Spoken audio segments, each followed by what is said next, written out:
I'm Josh, this is Colin, and this is Perseverance, our floating off-grid home. Come explore with us as we sail to new places, we learn how to protect our environment, and see how we coexist with nature.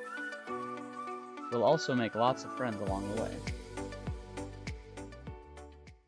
Nate and I continued through the Outer Banks, doing about 50 miles per day. We stopped at 3 more anchorages over the next 4 days in this video. We'd be ending our journey just south of Norfolk at the Great Bridge Free Dock.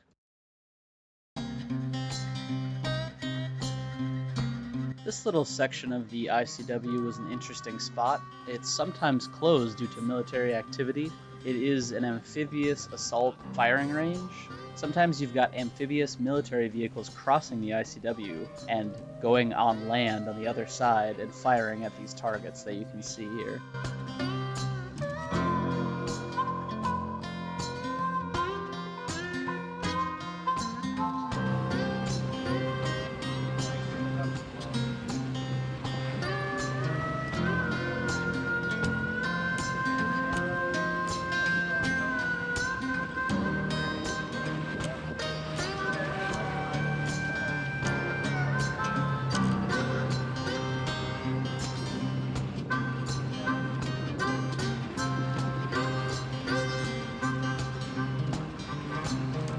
You've always got to be vigilant in the ICW. We're passing through this very narrow train bridge opening, and at the very end of it, there's a small boat that's not on the radio and refused to move as we passed under this bridge.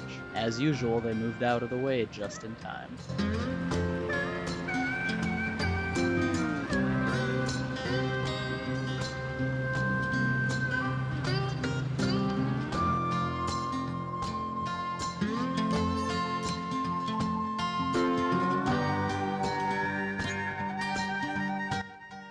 We turned into our second anchorage here at Adams Creek Light number 9. We turned in before the green number 9, and we definitely saw some spots that were under 6 feet, but this is a very protected anchorage. It smells great because of all the pine trees, and it was really beautiful.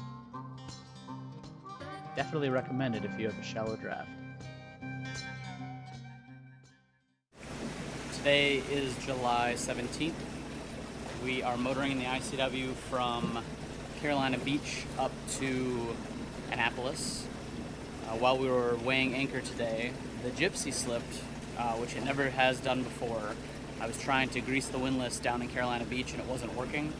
So when we departed, I just hand tightened it because it's never slipped before. So when we were weighing the anchor this morning and it slipped, I'm hoping that the PB blaster I put in there loosened it up enough, or just got rid of the corrosion, and hopefully now it's just fixed. Right before the anchor was coming over the bow roller, it started to slip and it wouldn't raise the anchor anymore. It was spinning like it does when the clutch is either disengaged or slipping as it should when it's got a heavy load, heavier than it should be pulling on. So I'm going to go tighten it up a little bit with our bar and then see if it operates more normally and can take a little bit of a load while we're motoring here. And I'm hoping that it just self-corrected and I can take the drum off and finally grease the whole thing and be happy and have a fully operational windlass that we don't have to worry about damaging the motor when we cinch the anchor up. We really are careful when we raise the anchor to not let it cinch tight because we don't want to burn out the motor. So I guess we'll find out soon.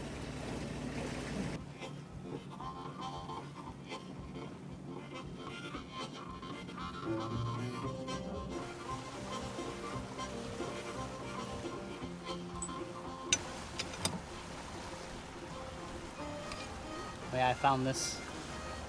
Found it in the sail bag in the cockpit.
Okay, well, that was a success.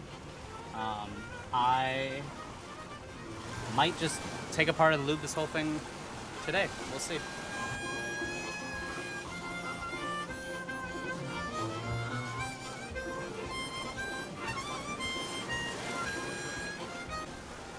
So there's usually a special tool to pull this off, a C pliers, I don't know what it is, C pliers, who knows. But I was just pulling it apart, you know, with two tools and lifting on the backside, and it seemed to work well. Now I'm on the threads, so instead of pulling it over the threads, I'm just gonna spin it around them because I don't want it to fly off when I'm pulling on it. So as I'm working on this windlass on the bow, we had probably over 100 boats in waves pass us on both sides at high speed. It was kind of crazy.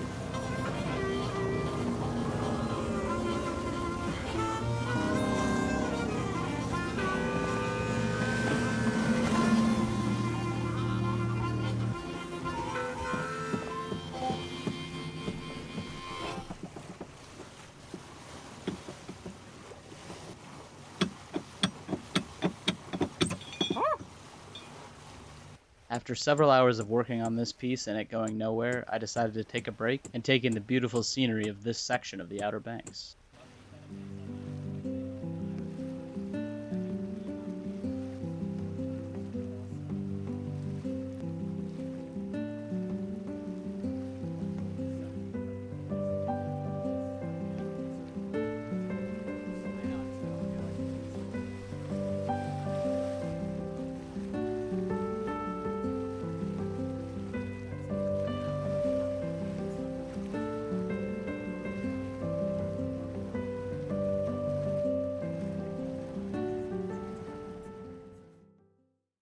I finally got the last windlass piece off, thanks to our friend suggesting heat. So I used a heat gun. It's currently unplugged. I used a heat gun and plugged it into the GFCI outlet, which is great because we can use AC things up here without worrying about them electrocuting us. I still try to be careful. This piece was stuck all the way down at the bottom, and I will demonstrate the technique I needed to use to get it up. Hopefully this camera will stay well enough. I had to use this and walk it like a 1/10 of a millimeter by a 1/10 of a millimeter, back and forth, back and forth, back and forth, until it finally, oh, now I got stuck again, finally came all the way off. I heated it, I let it cool down. It's a little marred up, it's a little bent, just slightly damaged. So I'm going to try to, I don't know, we'll see if it runs well on the other piece. If not, my idea is maybe put it in the stainless steel and tap on it with a mallet, and maybe that'll help get these edges smoothed back out. Worst case, I'll file them out. I don't want to do that, and I know that will help to lead to more corrosion, but I am concerned that the angle of this will not match up well with the other piece, which slips. This does not, and I don't want it marring up the other stainless steel piece. So we'll experiment with it and see what we get, and we will be back. I finished working on this windlass when we turned in and anchored at the Punga River anchorage. It's a very protected anchorage, super beautiful, with like a reed field all around you and trees and lots of good protection. Unfortunately, I didn't record any of this anchorage because I was so busy working on this windlass, but it was a beautiful and a comfortable anchorage.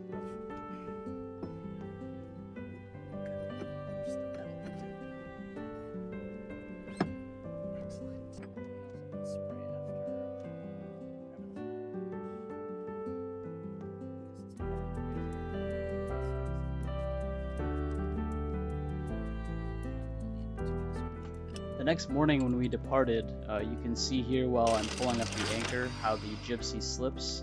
That is what it's supposed to do. And when we were raising our anchor before, if we weren't careful, it would just instantly lock into place, which is not good for the motor on the Windlass.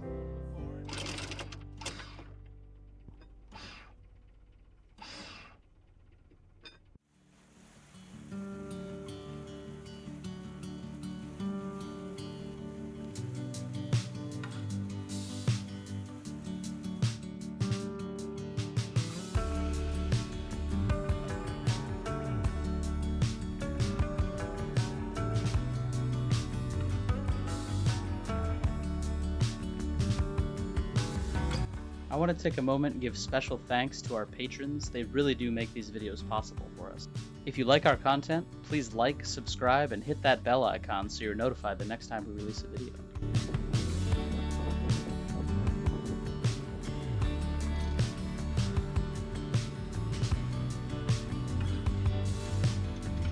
That bridge is in the Albemarle Sound, and if you're ever crossing this sound, you definitely need to arrive before the afternoon.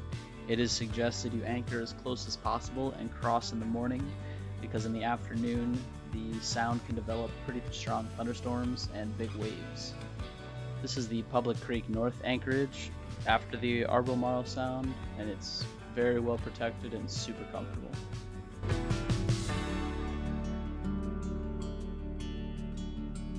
The next day was pretty gloomy and wet, so I didn't get a lot recorded. We ended this last section on the south side of Norfolk at the Great Bridge Free Dock. We'll talk more about this dock in the next episode. Join us next time as we go through our first lock and check out downtown Norfolk. Thanks for watching. Be sure to like, subscribe, and hit the bell icon. It really helps our channel grow. If you enjoy our content, please consider supporting us on Patreon.